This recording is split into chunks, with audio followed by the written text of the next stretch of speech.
नमस्कार, मैं उदय पंडित। स्वागत है आप लोग का मेरे चैनल में। इस वीडियो में हम लोग एफसीयू का वायरिंग करना सीखेंगे। FCU means fan coil unit. ठीक है, तो अब स्टार्ट करते हैं। तो एफसीयू जो पार्ट है ना, ये चिलर का पार्ट है। ठीक है, ये जो पार्ट है ये चिलर का पार्ट है। जनरली ये रूम, ऑफिसेस, स्मॉल एरिया में लगता है ये चिलर का, और बड़ा बड़ा एरिया में एएचयू, टीएफए ये सब लगता है। सो ये एफसीयू का सिंपल वायरिंग हम लोग कैसे करते हैं वो हम लोग समझेंगे। ठीक है, और इस एफसीयू का जैसे होटल रूम में लगा रहता है ना, उस एफसीयू को हम लोग की कार्ड के थ्रू कैसे कंट्रोल करें वो भी हम लोग देखेंगे। तो वायरिंग करने के लिए हम लोग क्या क्या लिए हैं? की कार्ड स्विच, ठीक है, यहाँ मेन ब्रेकर होगा। ये जो पार्ट है ना, ये वाला पार्ट में डीबी, रूम का डीबी जो होता है ना वो ले लिए। ठीक है, इसमें हो गया आपका ये आरसीसीबी, ये हो गया टू पोल कॉन्टैक्टर, ये हो गया आपका ब्रेकर, और ये अपना हो गया एफसीयू, ये हो गया थर्मोस्टेट, ये हो गया आपका ब्लोअर, जो ब्लोअर इसके अंदर होता है। ठीक है, एफसीयू का अंदर। ये हो गया आपका एक्चुएटर। ठीक है, ये जनरली आपका रिटर्न लाइन में लगा रहता है। जैसे ये चिलर सिस्टम का ये सप्लाई हुआ, ये कनेक्ट हुआ, इधर ये रिटर्न पाइप है। ठीक है, तो रिटर्न में जनरली आपका ये एक्चुएटर लगा होता है, और दोनों का साइड में जो आइसोलेट करने के लिए क्या होता है, आपका बल्ब लगा होता है। बल्ब और सप्लाई में एक स्ट्रेनर होता है। तो ये सारा चीज होता है आपका चिलर सिस्टम में। अब वायरिंग कैसे करें उसमें फोकस करते हैं। तो यहाँ पे आ गया आपका, यहाँ पे 220 वोल्ट का एसी सप्लाई सोर्स है। तो हम लोग यहाँ से क्या करेंगे, फेज लेंगे, और ये न्यूट्रल भी इसको देंगे, ये ब्रेकर का। इसका आउटपुट जो होगा ना, आउटपुट से क्या करेंगे, आपका फेज जो है, जो की कार्ड स्विच में एल इन करके लिखा रहता है, तो उसमें कनेक्ट कर दिया। और एल आउट से लेकर क्या करेंगे, कॉन्टैक्टर का जो A1 टर्मिनल है कॉइल सप्लाई का, उसमें हम लोग कनेक्ट कर देंगे। तो यहाँ पे ये जो की कार्ड स्विच है, ये क्या काम करता है, ये आपका एनओ कॉन्टैक्ट है। एक्चुअल में एनओ है। जब आप कार्ड निकाल दोगे तो ये एनओ ही रहता है। जब कार्ड इंसर्ट करते हैं, जब रूम में एंटर करते समय, तब ये एनसी बनता है। ठीक है, तो ये एनओ है। तो ऐसे करके हम करती है। अब ये अर्थिंग का है, तो अर्थिंग का मैं डायरेक्ट यहाँ पे कनेक्ट कर दिया। अब न्यूट्रल का वायरिंग, तो न्यूट्रल को क्या किए, ये जो यहाँ पे की कार्ड का स्विच का एक टर्मिनल होता है न्यूट्रल वाला, वो दे दिए। ठीक है, और अब यहीं से लूप करके मैं कॉन्टैक्टर का कॉइल सप्लाई जो दूसरा टर्मिनल है, यहाँ पे तो फेज आ गया इसके थ्रू, की कार्ड के थ्रू, लेकिन कॉन्टैक्टर का ऑपरेट करने के लिए तो न्यूट्रल चाहिए। तो न्यूट्रल इसका आउटपुट से यहीं से दे दिया। यहाँ तक तो क्लियर होगा। अब नेक्स्ट बढ़ते हैं। अब न्यूट्रल कहाँ कहाँ चाहिए, यहाँ दे दी, यहाँ दे दी, यहाँ पे भी न्यूट्रल चाहिए। सो न्यूट्रल यहाँ पे हम लोग कनेक्ट कर दिए।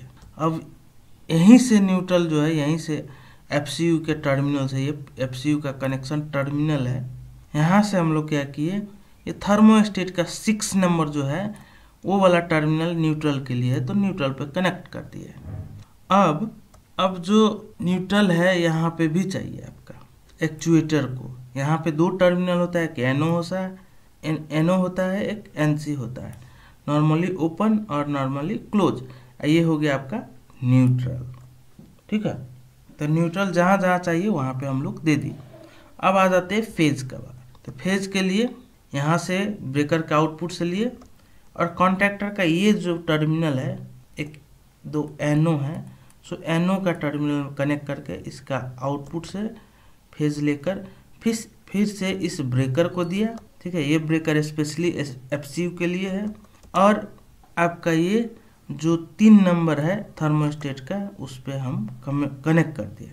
अब एफसीयू से और जो एफसीयू और थर्मोस्टेट के बीच में जो वायरिंग होता है वो हम देख लेते हैं। तो यहाँ पे क्या किया, पहले देख लेते हैं इसका एक्चुएटर का कनेक्शन। तो 5 और 4 नंबर जो होता है ना, उसका होता है ये आपका एक्चुएटर का कनेक्शन होता है। तो 5 नंबर हो गया आपका NO के लिए और 4 नंबर हो गया आपका NC के लिए।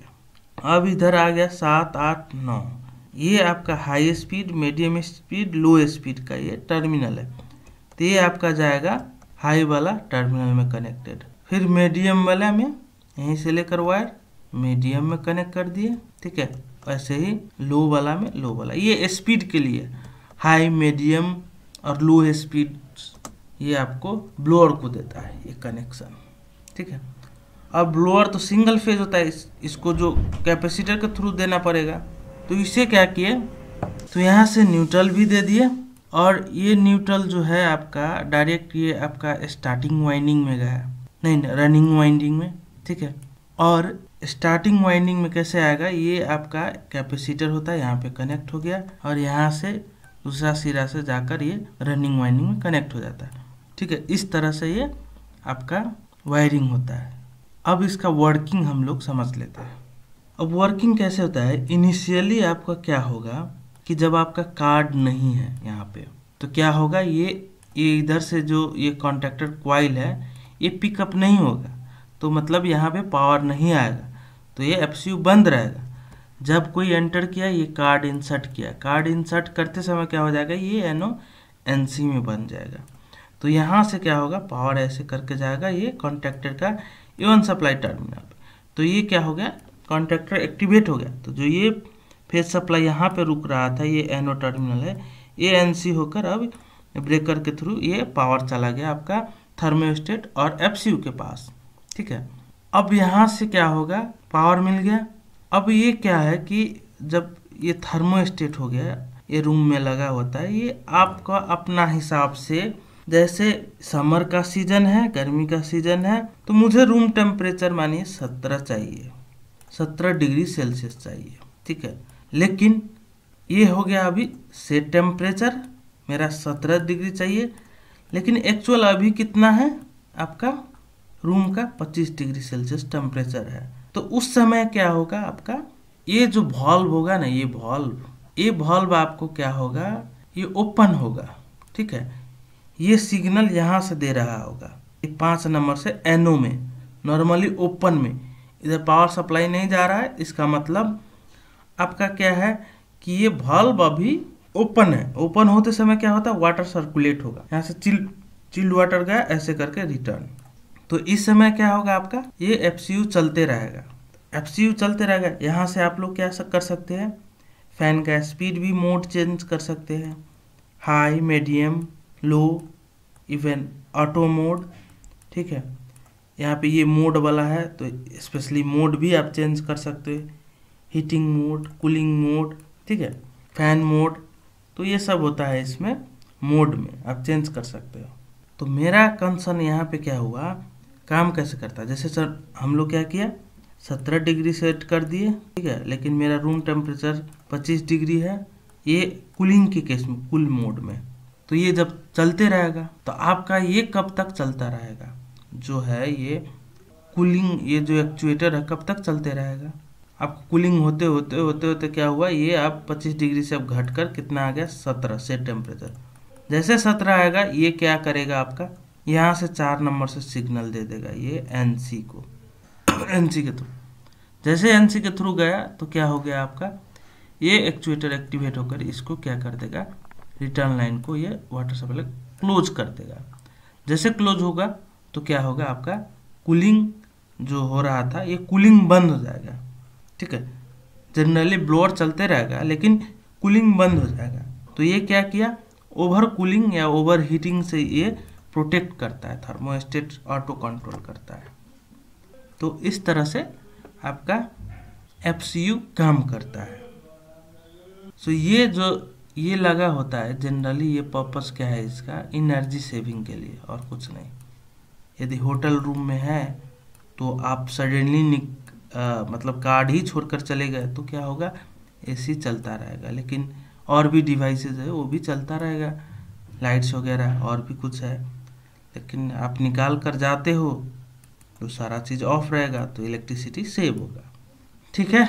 तो होप आप लोग समझे होंगे so thank you for watching this video. हम लोग फिर मिलेंगे नेक्स्ट वीडियो में। Thank you very much.